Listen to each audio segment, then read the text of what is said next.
तो बोलते हैं हम लोग झूठ बोल रहे हैं, हम लोग राजनीति कर रहे हैं। हमारे साथ कांग्रेस है, माले है।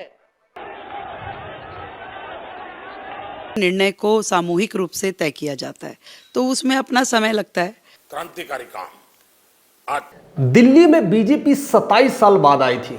क्या ऐतिहासिक जीत था, कितना सुखापन था उनके जीवन में, और जिसके वजह से कहीं ना कहीं बीजेपी को लगता था कि हम हर जगह झंडे तो गाड़ रहे हैं, लेकिन दिल्ली के सल्तनत पे झंडे नहीं गाड़ रहे हैं। यानी केंद्र में ही अपना, कह सकते हैं ना, परिस्थितियां इतनी कमजोर है, डावाडोल है कि हम करें तो क्या करें। लेकिन इस ऐतिहासिक जीत हुई, सफलता मिली, और उस चुनावी जंग में जितना भूमिका लोग निभाए हैं सबको उन्होंने न्योता भी दिया था।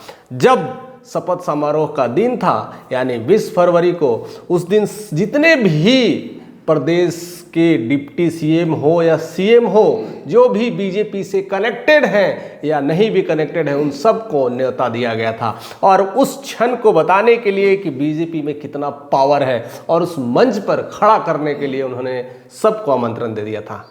लेकिन मैं कुछ ऐसे नेता का नाम बताना जा रहा हूं जो नहीं आए, उसको लेकर के आपके मन में क्या विचारधारा आती है।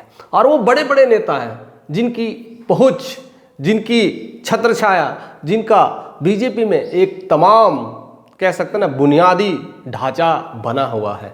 उसमें सबसे पहले जो नाम आता है उत्तराखंड के मुख्यमंत्री पुष्कर सिंह धामी का आता है। उत्तराखंड में उनका जबरदस्त जलवा है, बीजेपी की तरफ से उनकी प्रचंड जीत हुई थी, और धामी जिस तरह से बातें करते हैं, जिस तरह से रखते हैं, इसलिए उनको बहुत कुछ नाम दिया जाता है, पुकारा जाता है। लेकिन जीत मिलने के बाद जैसे ही जो डेट फिक्स हुआ था, उससे पहले ही मुख्यमंत्री को उन्होंने वह ट्वीट कर दिया था और उनको बधाइयाँ दे दी थी।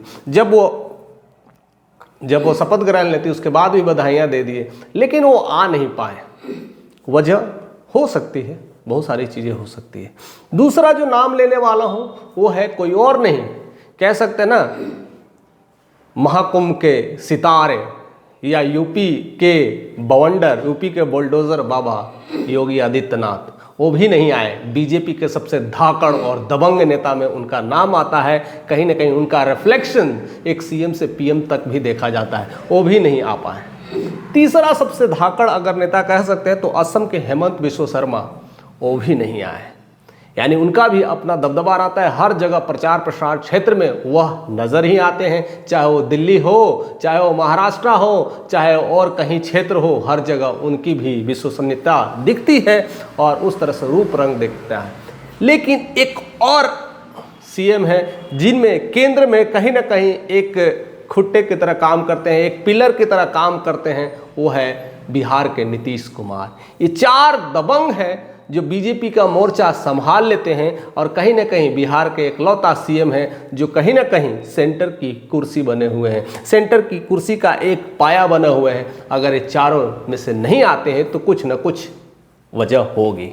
लेकिन तीन लोगों का तो वजह बिल्कुल क्लियर दिख रहा है, और उन्होंने बता भी दिया है कि उनकी बजट सत्र चल रहे थे, यानी 20 फरवरी से बजट चल रहा था। यानी उत्तराखंड के सीएम हो, यूपी के सीएम हो, असम के सीएम हो, सबके बजट से चल रहे थे, तो अपने क्षेत्र के बजट के लिए उनकी काम करना था, प्रस्तुति करना था।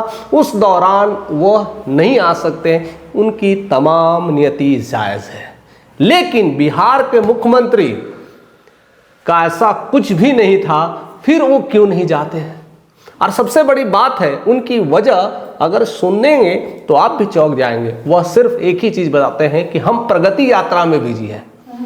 प्रगति यात्रा देखिए बहुत पहले से चल रहा है दोस्त, आज से नहीं चल रहा, वो जनवरी से चल रहा है, उससे पहले ही से चल रहा है। वो यात्रा शुरू किए हुए और मुहिम रख रहे हैं। इस दौरान वो कितने बार दिल्ली गए, मनमोहन सिंह के समय में भी गए थे, उसके बाद भी मिलने के लिए गए, लेकिन मुलाकात नहीं होगी। ये सब कुछ आपको पता है, किस तरह से रिश्ते कमज़ोर हो गए ये भी आपको पता है।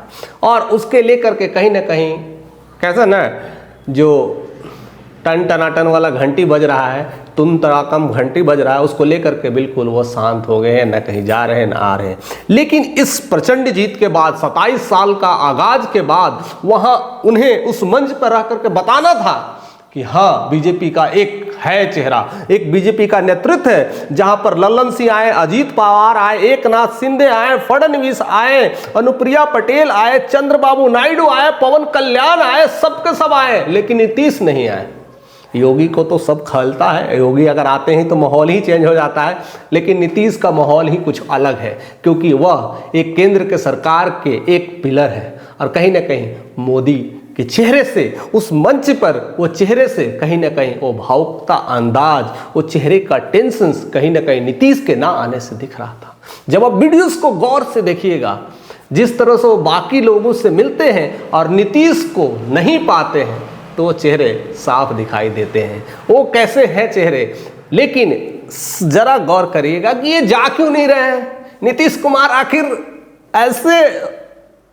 ऐसे कैसे कर सकते हैं, या एनडीए में है कि नहीं, अगर है तो इस तरह से नाराजगी क्यों। बात गंभीर है, और इस गंभीर बातों में सारा खेल बिहार के इलेक्शंस को लेकर के हो रहा है, और वो भी सिर्फ और सिर्फ बिहार के चेयर सीएम की बात की हो रही है। वो भी कौन बनेगा मुख्यमंत्री को खेल को लेकर के सारा चीजें चल रहा है, नाराजगी चल रही है, और कहीं ना कहीं ये नाराजगी सेंटर तक पहुंच रहा है।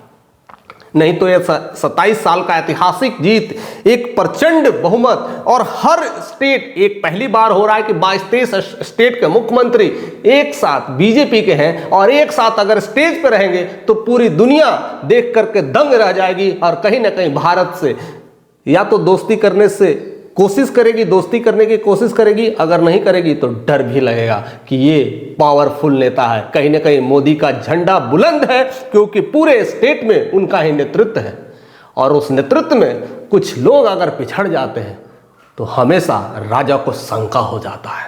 और वो शंका कहीं ना कहीं उस वीडियोस के माध्यम से वो दिख रहा था, वो चेहरे का शिकन बता रहा था।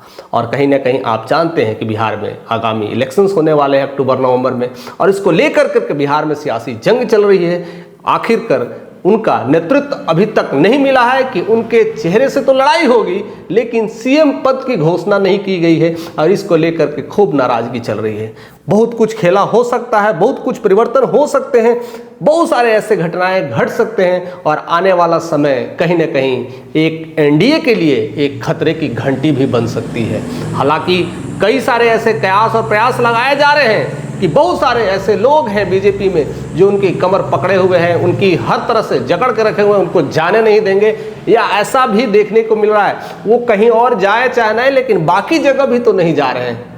लेकिन इस प्रगति यात्रा की वजह बता करके कहीं ना कहीं उनके मन में संदेह तो जरूर पैदा कर रहे हैं कि हम चाहते क्या हैं, और हम बिहार में चाहते क्या हैं, आप समझ लीजिए। नहीं तो वो दिन दूर नहीं, फिर क्या होगा मुझे भी बताने की ज़रूरत नहीं, क्योंकि आप ज़रूर बताने वाले हैं हमारे साथ। क्योंकि आप हमारे साथ जब जुड़ते हैं और बताते हैं कि क्या क्या होने वाला है, तो आने वाला समय में भी हम वही चीज़ें महसूस करते हैं कि एक समय था जो आपने कमेंट करके बताया था, आज वो सच होते जा रहा है। तो आपके कमेंट का हमें इंतजार रहेगा। बिहार में ऐसे बहुत सारे खेला होने वाले हैं, इस तरह से जुड़ाव के लिए आपका इंतजार रहेगा। अगर चैनल पर नए हैं तो ज़रूर से ज़रूर सब्सक्राइब करें, अपने दोस्तों से, फैमिली से शेयर करें, जो भी इस पॉलिटिकल मंच को, इस चीज़ों को इंटरेस्ट रखते हैं और बिहार की पृष्ठभूमि को समझना चाहते हैं। तो ऐसे ही हमारे साथ बने रहने के लिए, प्यार देने के लिए आपका तहे दिल से शुक्रिया।